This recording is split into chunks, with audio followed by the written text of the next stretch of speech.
End-of-life caregiver Bronnie Ware spent years as somebody working with patients who were on their way out, sitting with people in their final weeks, their final days, and she had conversations with them, and she asked them what they wished they'd done differently. And the answer varied, and the more conversations she had, the more she realized that most people regretted some aspect of their life. But as she had more and more conversations, she recognized that they tended to fall into different categories. The pattern underneath them was almost always the same. Permission to feel things, prioritize people, to enjoy life. Not failures of ambition or intelligence, failures of noticing, failures of awareness. Today we're going to look at those 5 regrets and what they're actually telling us. Most of us tend to live on autopilot. And what that means is we've got some kind of impulse or stimulus, and then there's an action, some kind of response. And when those are close together, that's on autopilot. This is subconscious. Living with intention is to grow the space between these two. Living intentionally is to do things on purpose.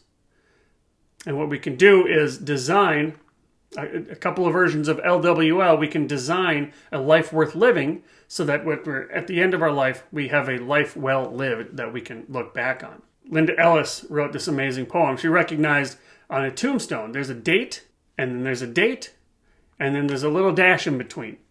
There's a date that I was born, there's a date that I died, and then there's this tiny little hyphen in between there. But that tiny little hyphen, that's where life lives.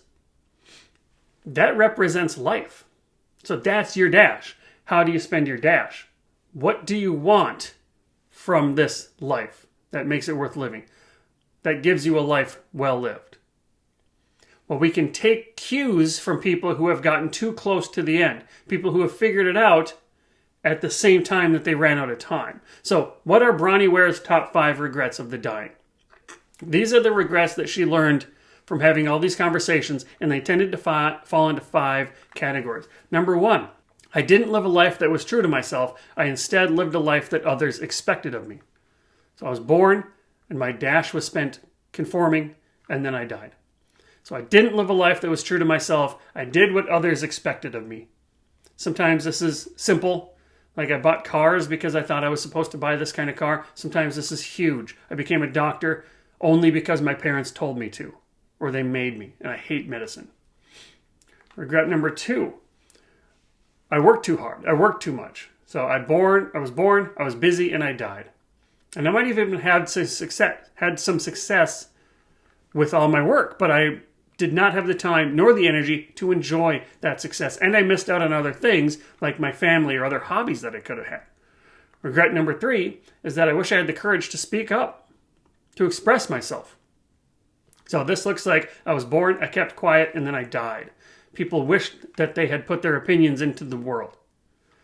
Regret number 4, I lost touch with my friends. I lost touch with my family members. So I was born, I was lonely, and then I died. And the final regret is I didn't allow myself to be happy or to be happier. I didn't realize happiness was a choice. Or I put off my happiness. I'll be happy as soon as I get out of school, as soon as I get married, as soon as I have kids, as soon as I empty nest, as soon as I retire. And then it's too late. So born, wasn't happy, and died. Now the reason she writes this book and the reason these regrets are so important is because not so that we can expect these on our deathbed, so that we can get some information from this. Right? So here we are, present you, and we can use these regrets as a guide to see what might future you want or not want. Don't do these 5 things. Because the deathbed is an awful place to plan your life. So we can get suggestions from future you. It'll help us understand what kinds of things we should not do with our life. To get a life well lived, when we look back on our life, future you doesn't want to have any of those regrets. The deathbed version of you has perfect clarity, but no time. You have time. Those things together are far more important than either one alone. So regrets aren't inevitable.